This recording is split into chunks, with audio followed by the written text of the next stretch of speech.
සුබ දවසක් මම ආරම්භයක් සතියක් පුරාවට අපේ කලින් වීඩියෝ එක ඔයාලා දකින්න ඇති. දැන් අද අපි යනවා තවත් ලස්සන ප්‍රදේශයක් නරඹන්න. එතනත් විශේෂ දේවල් ටිකක් තියෙනවා. අපි ඒ ටික වලට පෙන්නන්න. මේ දැන් වටේටම කැලේ අපි මගක් දුර ඇවිල්ලා තියෙන්නේ. ඉතින් අපි ඉස්සරහට ගිහිල්ලා බලමු. චූටි කුඹිරයන කලබල වෙලා අපි ආවට පස්සේ ඉන්න තියෙනවා චූටි දෙයක්. මේක ඉස්සර තිබිලා තියෙන පහන් පත්තු කරන්න. මොහොම උඩට ගල ලස්සනට යනවා. මේ පරිසරය මාරම ලස්සනයි. මෙන්න අද තවත් බොන්සායි ගහක් ස්වභාව ධර්මයෙන් හදපු මේ බලන්න.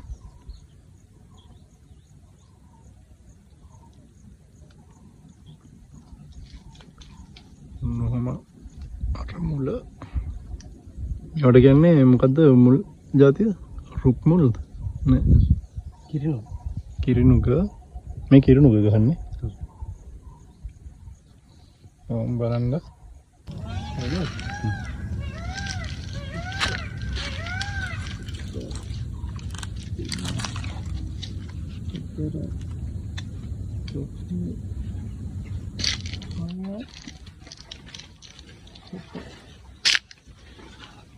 අපි දැන් ආවේ මම වලට පොඩි පඩිපෙලක් පෙන්නවනේ. ඕම් උඩ ඉඳන් බලා ගන්න. ඉස්සර දැන් නම් අපි කොන්ක්‍රීට් වලින් කරන්නේ. ඉස්සර අපේ මුතුන් මිත්තෝ ගල් වලින් තමයි පඩිපෙලවල් හදලා තියෙන්නේ. එකම ගලේ කොටලා මාර තාක්ෂණයක් තිබිලා තියෙනවා. මෙතන ලොකු ඉතිහාසයක් තිබිලා තියෙනවා. ඒවා දැන් පුරාවෘත්ත වෙලා විතරයි. පුරාවෘත්තයක් විතරයි. බලන්න සත්තු කෑ ගහන සත්තේ.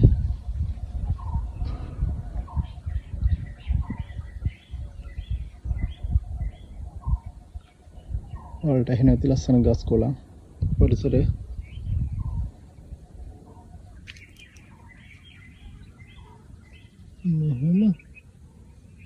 මොහොම ලස්සන වටපිටාවක්. මෙතනට ආවට පස්සේ අපිට දැක් ගන්න පුළුවන් මේවා. ඇවිල්ලාම බලන්න ඕනේ. හැබැයි ඉතින් ඇවිල්ලා විනාශ කරන්න එපා මේවා. ආරම ලස්සන පරිසරයක්. තව දෙයක් පෙන්වන්නද? මෙච්චර උසකට අලියෙකුට එන්න පුළුවන් කිව්වහම අපිත් නැග්ගේ බොහොම අමාරුයි. තවම බලන්න අලියෙක් ඇවිල්ලා තියෙනවා මෙතන. අලි බෙටි.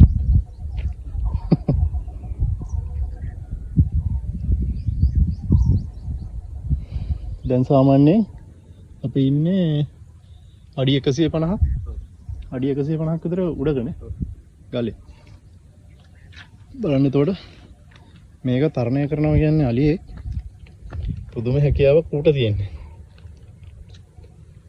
සමහර විට අලි මීට වඩා ලොකු තැන් වලට නගිනවා ඇති.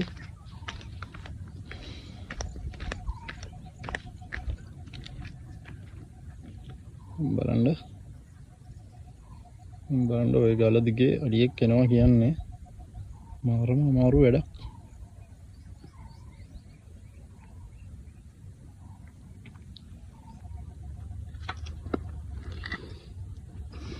මේන් බලන්න තවත් චූටි දෙයක් අපිට හම්බුණා.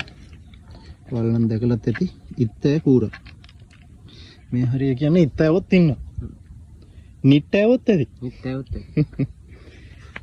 බලන්න මේ උමම් මාර්ග ආශ්‍රිතව තමයි දැනට තාම පරීක්ෂණ කරනවා නිට්ටෑව පිළිබඳ.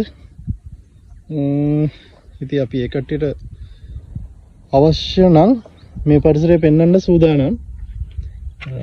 ඕන බලධාරීන් අපිට කියන්න. හැබැයි වෙන දේවල් හොයන්න මේවට එන්න එපා. මේ මොකද මේ ඇතුලෙන් උමම් මාර්ග නම් තියෙනවා. අපි ගොඩාක් ඇතුළට ගිහිල්ලා නැහැ. සමහර තැන් වලට අපි ගිහිල්ලා තියෙනවා. ඉතින් මේ ස්ථානවල එහෙම කට්ටිය ජීවත් වෙනවා කියලා නිට්ටව ප්‍රශ්නයක් මේ පැත්තේ ආවද? නෑනේ. ඒ ඉතිහාසය හොයාගන්න ඉතින් පුළුවන් වෙයි. අපිට තව පන්සලක් පේනවා මීට එහා පැත්ත කන්දේ මම බලන්න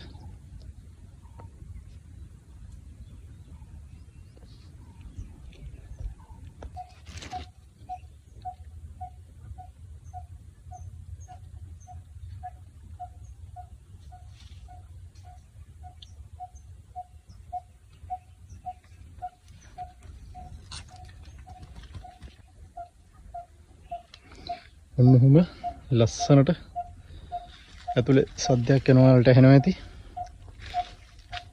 කුරුල්ලෙක්ගේ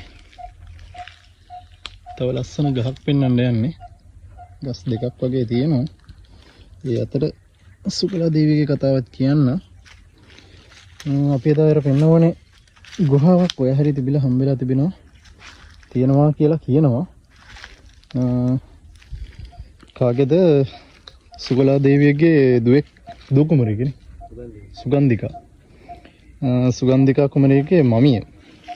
එතකොට ඔක්ක දිග කතාවක් මේ ගමේ කට්ටියකින් තමයි ඒක ආරංචි වුනේ. එතන මමිය හම්බුණාලු ඊට පස්සේ ඒ තිබ්බ දේවල් අරගෙන ඉතින් ඒක විනාශ කරලා කියලා කියනවා. මෙන්න මෙහෙම මේකත් ලස්සන ගහක්. වලට පේනවා ඉතින් තවත් එකක් තියෙනවා ඉස්සරහින්. මේ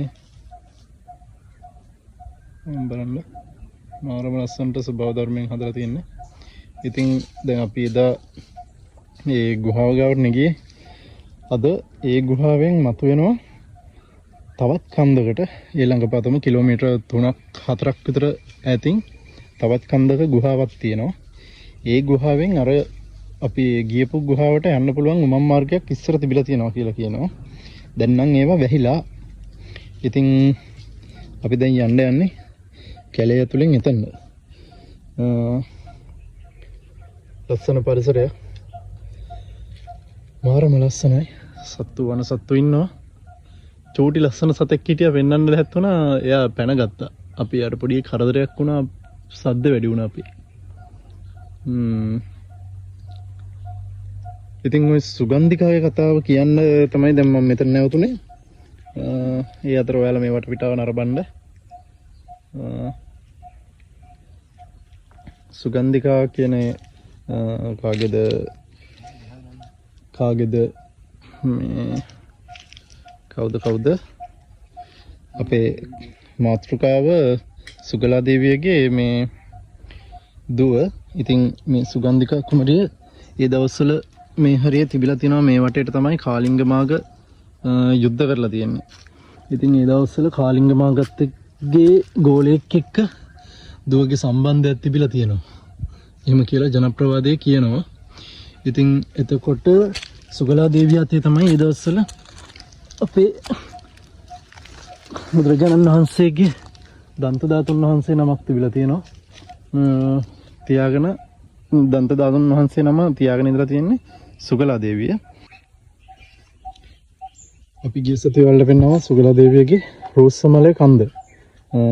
ඒකේ තමයි අර ගල් ගුහා දෙකක් තිබ්බා. එකෙන් ඒ යට අපි අර වතුර පිච්ච ගල් ගුහාවෙන් ඒකේ තියෙන උමම් මාර්ගයක් කරහා මේ දැන් අප අධ්‍යයවිල්ල ඉන්න කන්දට එන්න පුළුවන්. එතන කිලෝමීටර් 3-4ක් වගේ දුර තියෙනවා එතන ඉඳන් මෙතන. එතකොට ආයෙත් එක්කම මට ඒ ගුහාවේ ආරම්භය එතන අවසානය තමයි මෙතන. එතකොට මේ පැත්තේ ඉඳලා තියෙන කාලිංග මාගලානේ. ඒ කට්ටිය මෙතනින් ගුහාව ඇතුලෙන් හරි ඕක ඇතුලෙන් යන්න තිබිලා තියෙනවා ඒ දවස්වල මේ මොකද්ද උමම් මාර්ගයක්. ඉතින් ඒ උමම් මාර්ගේ ඇතුලෙන් කොයි වෙලාවෙ හරි ආවොත් ඒ කට්ටියට ආගට් කරලා තියෙන්නේ මේ ඇතුලෙන් මරන්න. ඒ කියන්නේ ඇතුලේ හිර කරලා මරන්න තමයි ගුහා දෙකේම මේ හදලා තියෙන්නේ. ඒතර බලන්න මම දැන් අර පෙන්නවේ ඔන් ඔය හරිය මේ මෙන්න මේ ටික. ඔතන ඔය ටික ඔන්න ඕක ගල් පොත්තක් තියෙන්නේ උඩට යනකල්. ඔන්න ඔහොම ඔය ගල් පොත්තෙන් මෙතන ලොකු ద్వාරයක් තිබිලා තියෙනවා. ඒක දැන් වහලා තියෙන්නේ. දැන් කියන්නේ ඒ දවස්වල ඉඳන්ම වහලා තියන්නේ නැත්තේ මේ ගල් දොරවල් අරින්න පුළුවන් විදිහට හදලා. එහෙම. ඉතින් බලන්න දැන් ස්වභාවික ගස් හැදිලා ඒව ඇතුළට ගිහිල්ලා තියෙනවා. මේ සම්පූර්ණ ගල් දොරක් තිබිලා තියෙනවා. මාරම ලස්සනයි. මේ පරිසරයේ වට යට උඩින් වැස්සක් ආවොත් එහෙම මේ පැත්ත දැන් හේදිලා යන ෂේප් එකේ තමයි තිබිලා තියෙන්නේ. ඉන්නහම පල්ලයට කන්ද තියෙනවා. මාරම ලස්සන තමයි.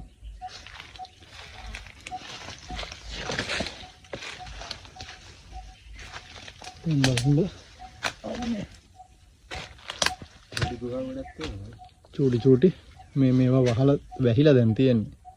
කට්ටිය සමහර කට්ටිය ඇවිල්ලා ගල් දාලා ඒ ආතල් අරන් තියනවා කට්ටිය.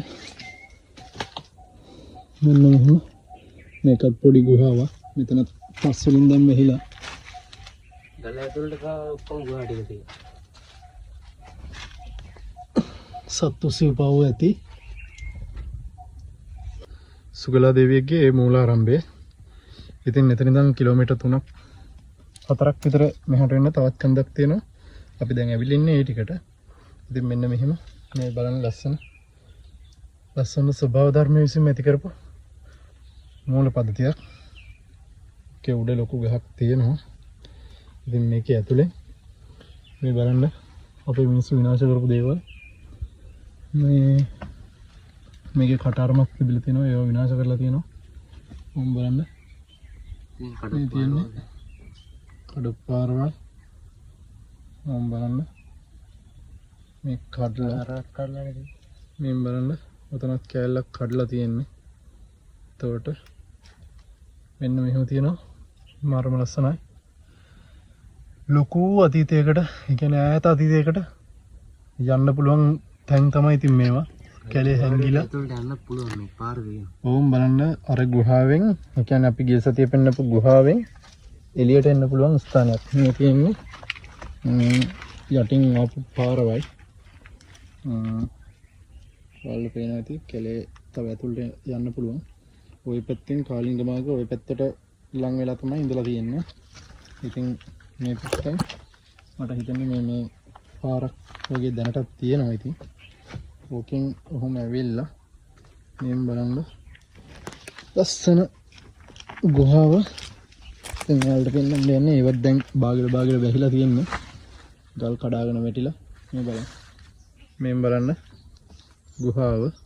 දැන් අපි යන්නේ ඕක ඇතුළට. ටික දුරක් යනකල් යන්න පුළුවන්.